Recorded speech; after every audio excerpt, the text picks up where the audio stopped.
Désir d'enfant, conception, grossesse, naissance et premiers mois. Nos invités nous racontent leurs petites et grandes histoires dans Aternité. Aternité, c'est le podcast autour de la naissance, de la paternité et de la maternité. Je suis Clémentine, et lui, c'est Marc. On sait comment naissent les bébés, mais comment naissent les parents d'aujourd'hui ? Parce qu'il y a autant de réponses qu'il y a de parents, on vous propose de revenir sur ces chamboulements avec certains d'entre eux. Voici leur histoire.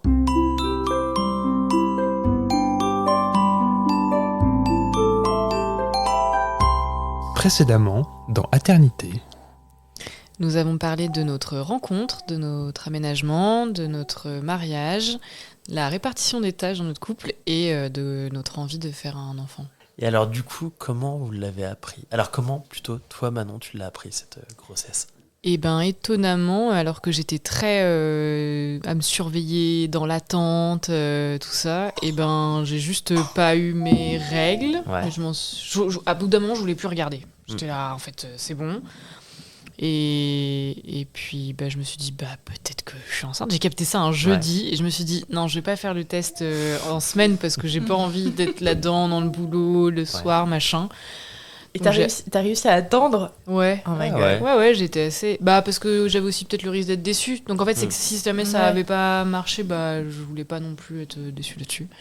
Du coup, j'ai attendu le samedi matin. Évidemment que j'étais réveillée genre à 5-6 heures. Voilà. Et j'ai fait le test et c'était positif. Ouais. J'étais très heureuse, mais pas non plus submergée par l'émotion. Très heureuse. Et puis il était 6h du matin, donc moi je dormais. Ah oui, c'est vrai. Il a fallu attendre. Ah oui, c'est vrai, il a fallu attendre, ouais. Ah, t'as attendu pour l'annoncer ? Ouais. Ok. Et puis surtout, en fait, on était... Parce que là, du coup, c'était un samedi, mais le week-end d'avant, on était chez des copains dans le Nord. Et en fait, on s'était engueulés sur le retour. Ouais. Et tu m'avais balancé un peu la tête comme ça. De toute façon, c'est encore raté pour ce mois-ci. Ah oui. J'ai mes règles. Ouais. Je pense que je vais mes règles. Ouais, je pense que j'aurai donc mes toi, tu t'y règles. attendais pas. Oui, c'est vrai. Donc du coup, moi, je ne m'attendais pas. Je me disais, Ouais. ok, c'est parti pour décembre, on verra. Et donc du coup, tu me l'as annoncé, je m'habillais. Il était genre 7h30, 8h. Ouais, c'était pas très. Non, il n'y avait rien de très romantique. Non. C'était, en fait, je suis enceinte. Ouais. Et moi, je suis complètement tombé des nues. Hein. Ouais, oui, parce que t'étais persuadé que ouais, c'était du coup, non. j'étais persuadé que c'était mort pour ce mois-ci, quoi. Elle avait ses règles, et donc, Et c'était quoi ta réaction ? Enfin, comment t'as... du coup, réagi complètement à ça ? estomaqué, et Ouais. Ouais. je lui dire un truc genre, what the fuck. Et après, super content, quoi. C'était un grand bonheur, et après, en fait, beaucoup moins que pour le mariage, où je m'étais pris un coup de vieux. Parce que pour le mariage, on était un peu le premier de nos copains à se marier. Ok. Là où, en fait, nos copains, il y avait déjà plein de copains qui avaient des gamins. Mhm. Et donc, du coup, beaucoup moins ce coup de vieux et beaucoup plus dans trop bien. C'est un projet, quoi. c'est parti. Ouais. Après, je me souviens que 2-3 jours après, je me suis dit, il faut absolument que je trouve un mode de garde pour cet enfant. Mais bon. Ah oui, je m'attendais pas à ça. C'était ma première angoisse. Je me souviens vraiment, j'étais dans le tramway et il faut que je trouve un mode de garde pour cet enfant. Alors que ça faisait 2 jours que j'étais enceinte, quoi. Mais. C'est drôle comme... Ouais. C'est des trucs qui restent dans la tête, tu sais pas pourquoi. C'est la première angoisse. Ouais. Et tu l'as réglé, cette question de mode de garde ? Ouais, parce qu'en T'es réalité, en vivant. fait, on était tous les deux hyper angoissés par Ouais. ce sujet. Je comprends. Oui. Et à 5 mois de grossesse, on avait trouvé une nounou, quoi. Ouais. Moi, ça m'angoissait beaucoup parce que j'aime bien être dans le... Je sais pas, j'aime bien dans le contrôle, mais ça me rassure de prévoir les choses. De prévoir les Ouais. choses. Je gère bien l'imprévu, mais ça me rassure. Et en l'occurrence, déjà que tu sais pas quand tu vas accoucher, donc tu sais pas quand termine ton congé mat. Donc pour le boulot, pour me projeter, c'était hyper dur. Il y a beaucoup de variables. Et du coup, t'es là, en fait, si j'ai pas de nounou, ça veut dire que il faut rester... Enfin, on savait pas trop comment on faisait, donc bref, on avait envie d'évacuer cette question assez vite. Mais non, mais le début, on a vite fait l'écho de datation, Ouais. le cœur battait. Ouais. C'était Il battait assez- vite. Ouais. Il battait je super m'attendais vite. pas. Hyper Ouais. curieux. Hein. Ouais. Mais ça nous a jamais fait quelque chose. Ah ouais ? On s'est dit, tu sais, il va y avoir ce truc de le cœur bat, c'est incroyable. Ouais. Nous, c'était encore hyper abstrait, surtout dans l'écho de datation, quoi. C'est Ouais. un point au milieu Oui, d'une écho où tu te dis, minuscule. ok, il y a sans doute un cœur qui bat, mais Et comment s'est passé le début de la grossesse au niveau fatigue, symptômes et compagnie ? Moi, j'étais très fatiguée, plus que d'habitude. Et après coup, en fait, au début du 2e trimestre, j'ai compris que c'était pas juste la fatigue liée au travail, mais juste que j'étais claquée, quoi. Mais sinon, non, j'ai eu très, très peu de nausées. Franchement, moi, j'ai eu une grossesse... une grossesse assez simple. Moi, je montais à cheval, j'ai continué... Ah ouais ? J'ai continué à monter à cheval jusqu'à 4 mois et 4 mois, jusqu'à ce que je rentre plus trop dans mes pantalons. Ils recommandent quoi elle recommande quoi les Oh, sages-femmes mais en les général ? gens, ils recommandent de ne rien faire. Oui, Non, c'est pas vrai. De bouger, mais l'équitation c'est n'est tout pas et rien, recommandée. quoi. Pas de choc. En fait, la sage-femme était hyper bien. Elle m'a dit... Alors, c'était bizarre parce qu'elle était contre le ski. Mais Ouais. pour l'équitation, elle m'a dit, je vais vous dire un truc horrible. Malheureusement, y a des femmes qui essayent d'avorter naturellement par choc et ça tient, quand ça doit tenir, ça tient, en gros. Okay. Et je sais pas pourquoi elle m'a dit ça, mais je me suis dit, ok, de toute façon, même si on avait un peu attendu, une fois que c'était lancé, moi j'étais là, on va pas s'inquiéter de trop, les choses elles doivent venir comme elles viennent et voilà. Et t'as quand même fait du ski. Et j'ai quand même fait du ski à 5 mois et demi de grossesse. Ouais. C'était n'importe. J'avais des contractions, je ne m'en rendais C'est pas vrai compte. Bref, je pensais que c'était Olympe qui se coinçait, mais pas du tout. À ne pas reproduire chez soi.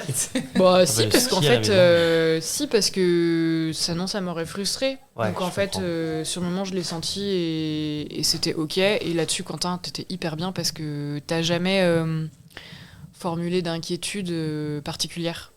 Parce que pour la première fois, mon corps m'appartient toujours, mais c'était un projet à 2 et t'aurais pu avoir des inquiétudes et t'as toujours... C'était vraiment une histoire de balance, de mesurer ce qui était bon, ses risques, quels sont les risques là-dedans et se dire en fait c'est quoi l'opportunité que t'as en face. Toi c'était vraiment pour aller mieux dans ta tête et pour se dire en fait on se fait plaisir. C'est ça. Et... Voilà, et non, ce qui était un chouette moment, c'est... Parce moi, tout le monde dit oui, il faut pas le dire avant 3 mois. Les personnes qui étaient très proches... En fait, à partir du moment où les codes de datation... Parce qu'on l'a faite en novembre, et après, il y avait Noël, où j'étais enceinte de 1 mois et demi, 2 mois. Moi, clairement, si je bois pas d'alcool, ça se voit. Gras, champagne. Exactement. Donc, on avait décidé de le dire à tes parents. En plus, sa sœur habite un peu loin, donc c'était l'occasion. En fait, ça, c'était... c'était un chouette moment. Ouais. Là, pour le coup, c'était notre image où on aime bien jouer, surtout moi. Et du coup, on s'était dit, on va faire une espèce d'escape game sous forme de boîte à énigme. Okay. Et en fait, à la fin, dans le fond caché, que tu déverrouilles avec un code, machin, etc. Une boîte que tu déverrouilles, ouais. Et il y avait en fait une petite marinière. C'est génial. Parce que modèle 6 mois qu'elle a mis 3 fois. Parce que à notre mariage, le lendemain, tous les invités étaient... on a beaucoup de marinières et tous les invités nous avaient fait la surprise d'être en marinière. Comme ça, donc c'était un peu le running gag marinière. C'est trop mignon. Mais c'était énorme parce que on s'est dit on va être rodés et du coup pour éviter de faire le côté venez on fait un jeu, parce que c'est connu que parfois pour faire des annonces de grossesse tu peux faire une petite animation, un petit truc. Du coup on avait dit à ses parents en fait on fait un escape game pour des copains et on voudrait que vous le testiez. Pour voir si c'est pas trop dur, si c'est pas trop nul. Quoi. Voilà, donc sauf que j'avais des trucs que j'avais fait un peu vite et du coup ça marchait pas très bien, donc je les aidais, ils étaient là mais nous aide pas parce que sinon ça fait pas bien le test. C'est vrai. Et après ils voulaient plus ouvrir la boîte parce qu'ils étaient là bah non mais c'est bon comme c'est pas pour nous, et t'es là si vous pouvez ouvrir la boîte ça serait quand même super.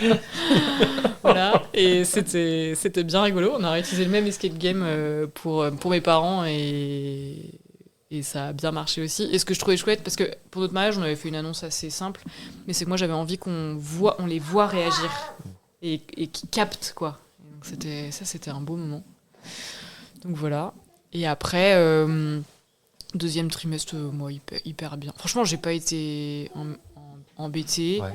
C'est quand même un truc de voir son corps évoluer, quand même. Ouais. Moi, je suis assez mince, je l'ai toujours été, et bah voilà, de plus rentrer dans ses vêtements, j'aime bien m'habiller comme j'ai envie, et là ça devenait un peu des contraintes, donc ça c'était un peu pénible. C'était assez dur, ouais, c'était chiant quoi, mais essayer d'anticiper les choses sans trop les anticiper, essayer de faire le tri dans les informations fois Oui, 1000. parce que tu vois tout et son contraire. Ouais.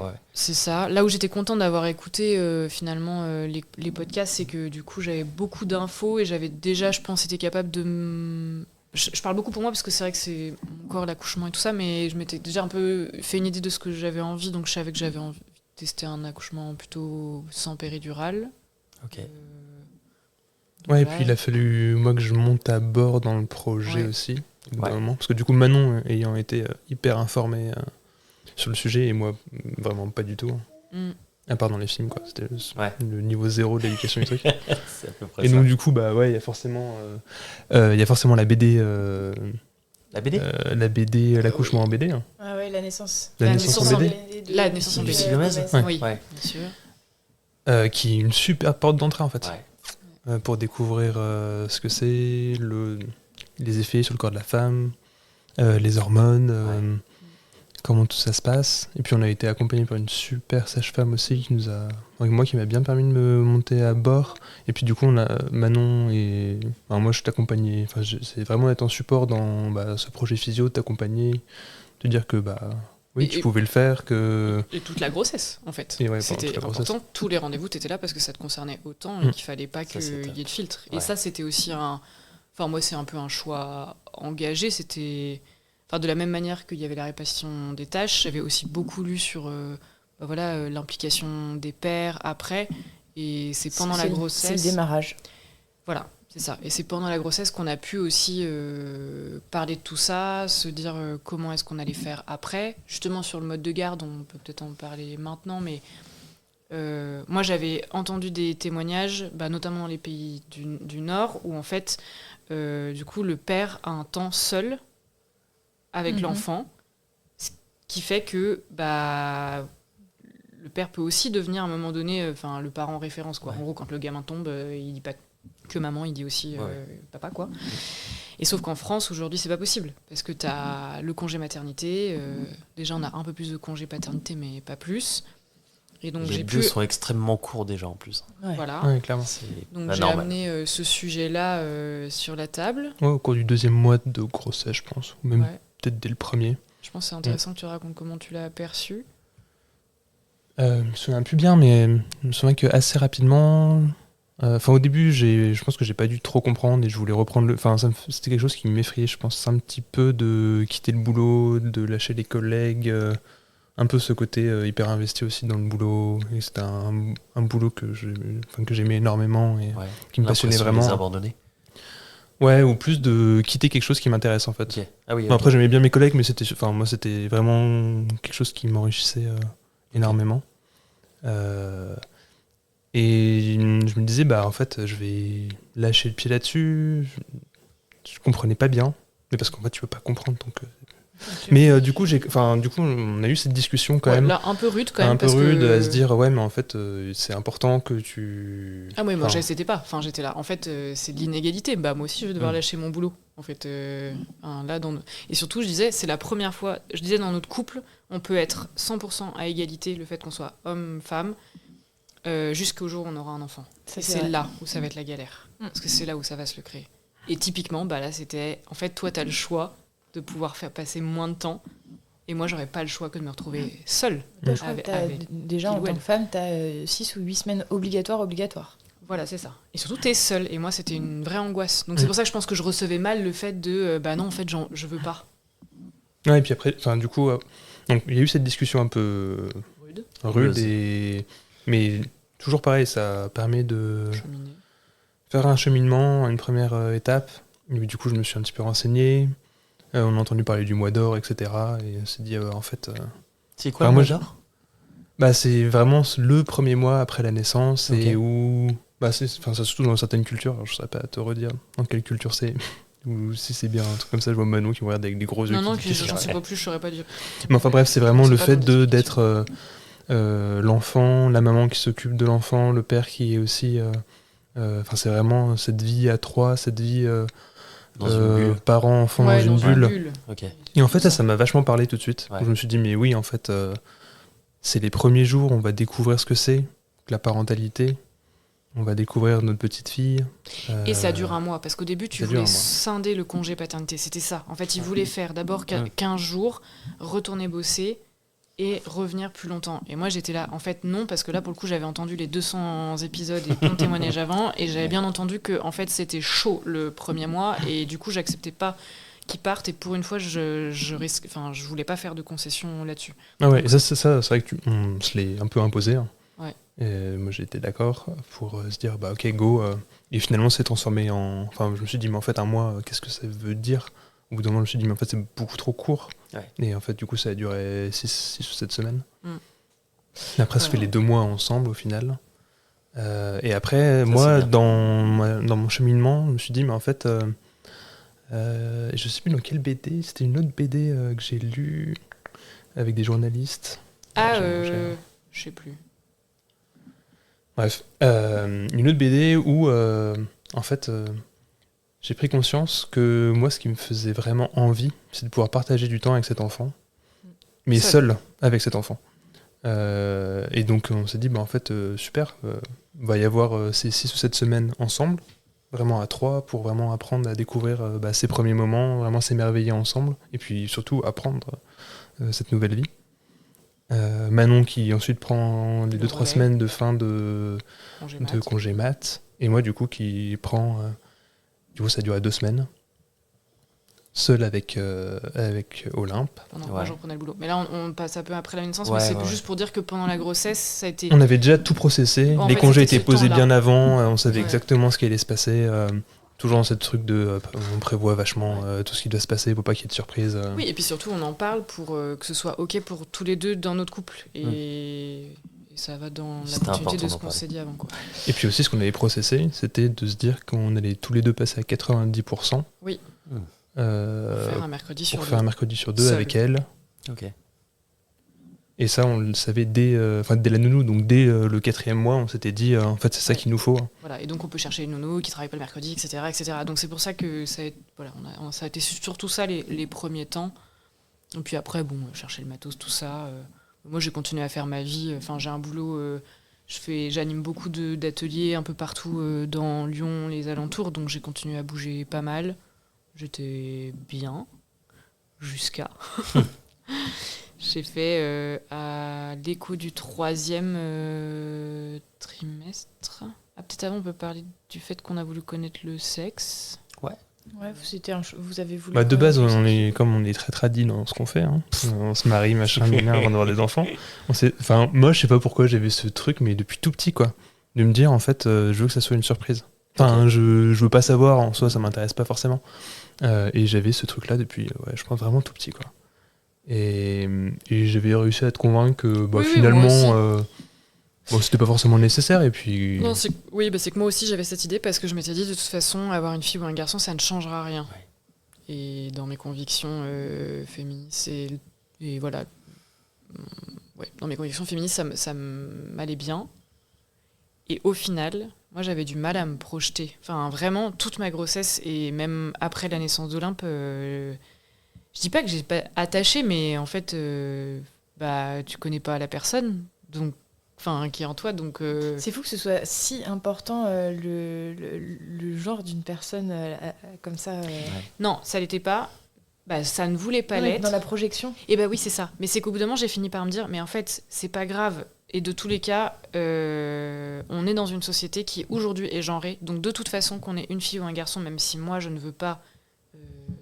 Trop faire de différence. La réalité, c'est qu'ils auront 2 histoires différentes. Dans notre société aujourd'hui, qui est en train d'évoluer. C'est-à-dire que je serais obligée, si j'ai une fille, d'expliquer, un enfant qui est né fille, de lui expliquer en fait toute l'histoire derrière. Et si c'est un enfant qui est né garçon, toute l'histoire qui est derrière.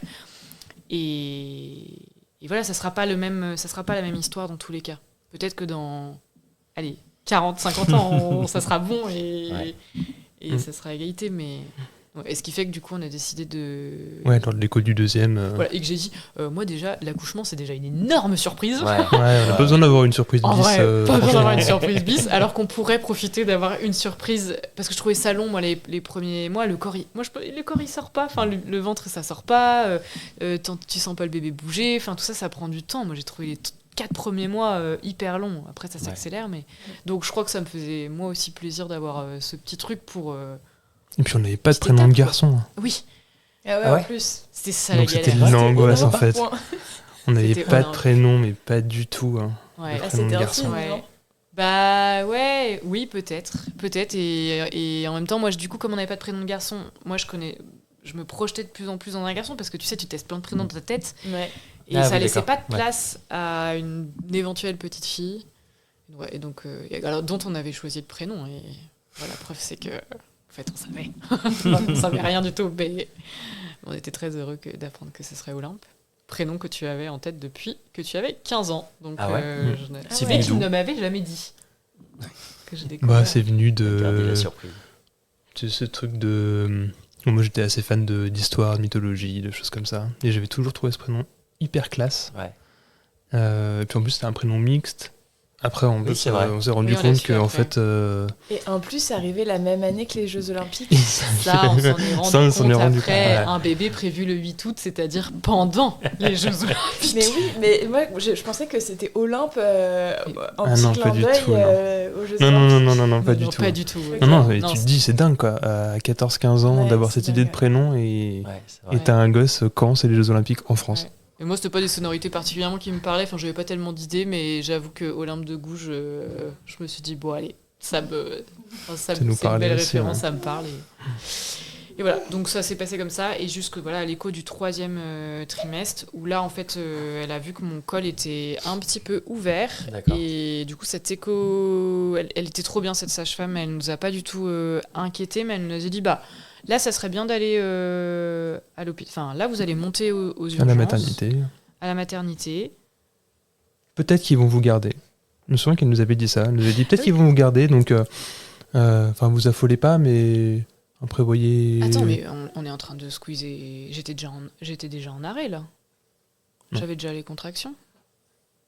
Je sais plus. Mais... Si. En fait, avant ça, j'avais déjà pas mal. Je savais pas ce que c'était que des contractions, mais je savais qu'au-delà de 10-15 par jour, ça commençait à être un peu limite. Ouais, les Braxton. Ouais, voilà. Je sais pas. Et on a fait un week-end à Lille. Moi, le boulot, c'était hyper intense sur la fin, mais vraiment, vraiment intense. Et quand j'ai commencé à compter, j'ai commencé à me faire flipper. Du coup, on avait appelé les urgences de la maternité.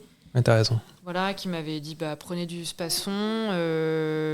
J'ai été mise en arrêt avant parce que je me suis bloqué le dos. Enfin, j'arrivais plus à assumer au boulot. Moi, ça a été un peu difficile. Ton corps te disait stop. Comment Ah ouais, Ton c'est corps vraiment te le dit- corps. Ah ouais, c'est mon vraiment le corps corps me qui disait t'est mis à stop. l'arrêt. Ouais, mais c'était dur ça dans la tête parce que on est une petite équipe au boulot. Enfin, je suis chef de projet, j'avais pas envie de lâcher. J'avais l'impression un peu d'abandonner tout le monde et Ouais. c'était pas simple. Enfin, voilà, c'était pas simple. Et c'est vrai qu'on avait l'écho du 3e trimestre un peu en ligne de mire en se disant Oui. en fait, ça sert à rien qu'on ait aux urgences maintenant parce qu'on a l'écho dans 3 jours. Donc, Ouais. elle sera plus à même à faire le diagnostic, de regarder. C'est ça. Et du coup, elle a vu que mon col était un peu ouvert et donc elle nous a dit vous allez monter aux urgences et attention, peut-être qu'ils peuvent vous garder pour la nuit, je crois. Vous garder un peu. Ouais, ça en peut observation, quoi, ça peut durer. Mais elle avait une voix hyper apaisée, hyper. durer. Ouais. Voilà, Hyper nous, du serein. coup, on est monté hyper serein. On a acheté des En sandwichs plus, dans la parce que nous n'avons boulangerie. pas de voiture, donc Et qu'on a bah fait- oui. on habite dans le centre-ville de Lyon. On a choisi une maternité donc de Sainte-Foy, mais Qui est physio. On l'avait choisi parce qu'ils Voilà. avaient un pôle physio. C'est ça. Ok. Et puis du coup, elle était pas à côté, alors qu'on a vraiment une maternité à 10 minutes. Bon, peut-être qu'on refera pas la même erreur si j'avais une deuxième fois, mais. Et arrivé là-bas, ça a duré un peu, mais du coup, ils m'ont gardé. Enfin, ils m'ont dit oui, le col est un peu ouvert et vous allez rester. Ouais. Donc, on était début juin, Ouais. Et à là, 7 mois. C'était. j'étais à 33 semaines. Et je me souviens plus trop bien, mais on m'a monté en chambre et on m'a gardé pour la nuit. Et là, on était quand même un peu Voilà, stressés. le monde s'est un peu écroulé. Ouais. Ouais. Ah ouais. Bah ouais, parce que tout se passait bien. Et on a appelé un peu mes parents en urgence pour qu'ils te fassent faire des allers-retours, parce que du coup, on n'avait pas d'affaires pour dormir la nuit. Et puis, on était en bus, et le bus à 23h, il y en a un Enfin, toutes il y en les avait heures. plus. Donc, Enfin, bon, c'était un peu la galère. Et surtout, je ne sais pas pourquoi on n'a pas posé la question, mais Quentin on pensait pas que Quentin pouvait rester de la nuit avec moi. Et du coup, Quentin est rentré dormir. Ok. Alors que moi, c'était l'angoisse absolue. En fait, j'étais là, Ah mais ça se ouais. trouve, j'accouche cette nuit. Oui, ça se trouve, j'accouche cette nuit et Ah ouais, c'était une nuit horrible. pour On l'un, s'est dit, pour mais l'autre. pourquoi enfin, même pendant la nuit, on se disait, mais pourquoi est-ce que je suis rentré à la maison Ah ouais, j'ai rien dormi, c'était horrible. Là, j'ai appelé la sage-femme de garde pour qu'elle m'a donné des trucs, mais c'était l'enfer. Et bon, finalement, alors les menaces d'accouchement prématuré, globalement, on sait pas trop rien. Moi, c'est là où j'ai découvert que je pense que la science, c'est plein de choses pour plein de pathologies de la grossesse, mais on sait quand même encore pas trop, quoi. Ouais, il y en a qui me disaient, bah non, vous pouvez quand même bouger. Il y en a qui me disaient de rester allongé. Et bah oui, parce qu'en fait, comme ils peuvent pas faire d'études scientifiques d'un point de vue éthique, c'est pas possible. Du coup, ils étaient pas capables de... Et puis le terme, du coup, menace d'accouchement prématuré a été lâché le soir même. Et ça, à entendre, c'est... Ouais. Et est-ce que toi, t'as culpabilisé de ce que t'avais, de ton rythme au boulot, ou t'as réussi à relativiser là-dessus? Je crois, je sais plus. Bah, du Ikea la veille. Ouais, un petit peu. Ah ouais? Ouais, bon, tu vois, on était en plein dans faire la chambre de bébé, préparer des affaires, on commençait tout juste, quoi. Peut-être que je sentais que ça me pendait au nez et du coup je poussais un peu.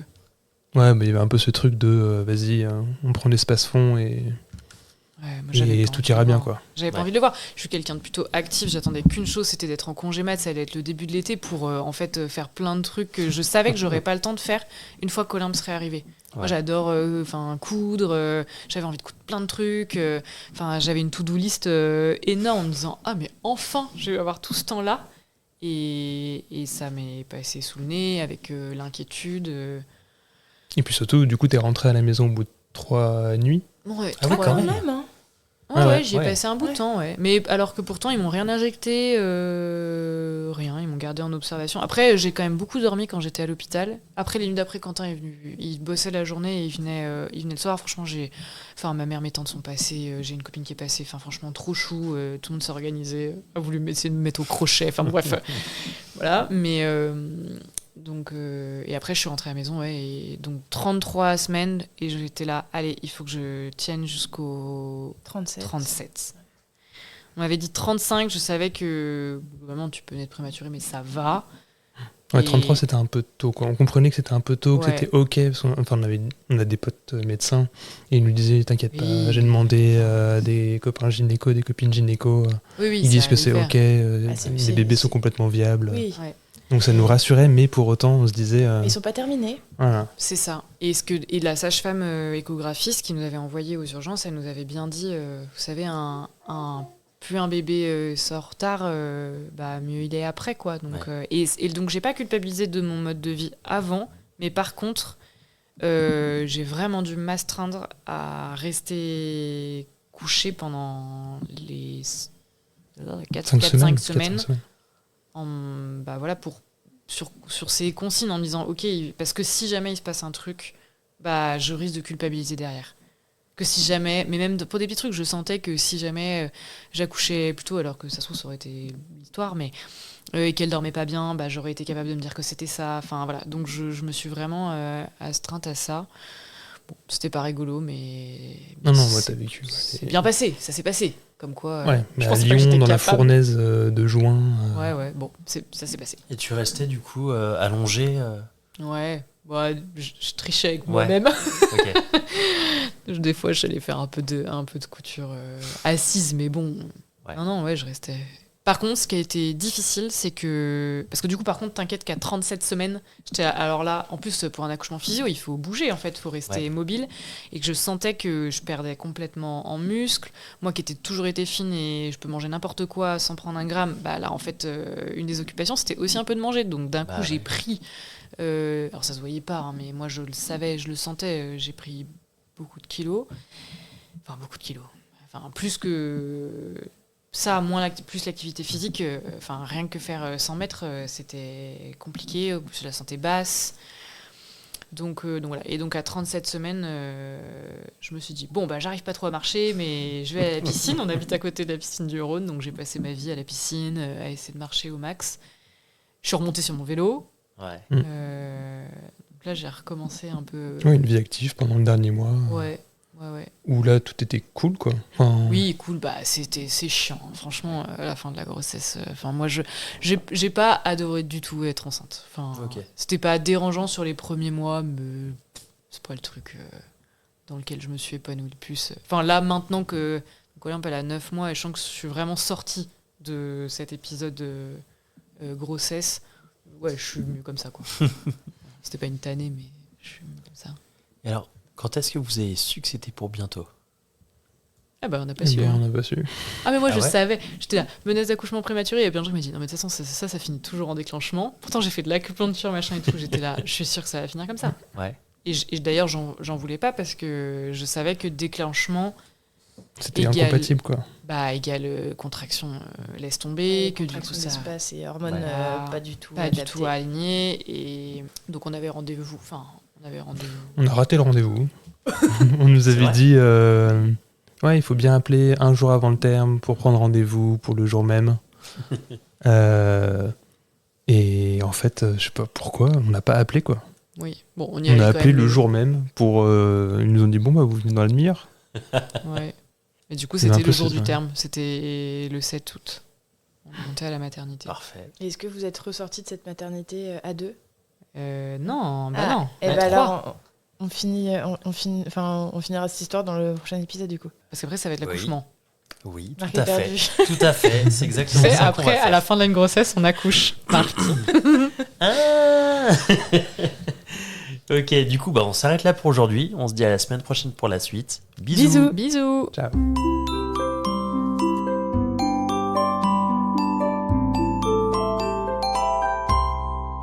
Merci de nous avoir écoutés. On espère que cet épisode vous a plu. C'est grâce à vos retours et à votre soutien qu'on continue à produire des épisodes. Pour nous aider, abonnez-vous, mettez un maximum d'étoiles et des commentaires dans les plateformes d'écoute qui le permettent. Vous pouvez aussi en parler à votre entourage et nous suivre sur les réseaux sociaux. Les liens sont disponibles en bas de la description. Si l'aventure vous tente et que vous avez envie de raconter votre histoire, contactez-nous via le site aternité.com. Sans accent, évidemment. Bisous!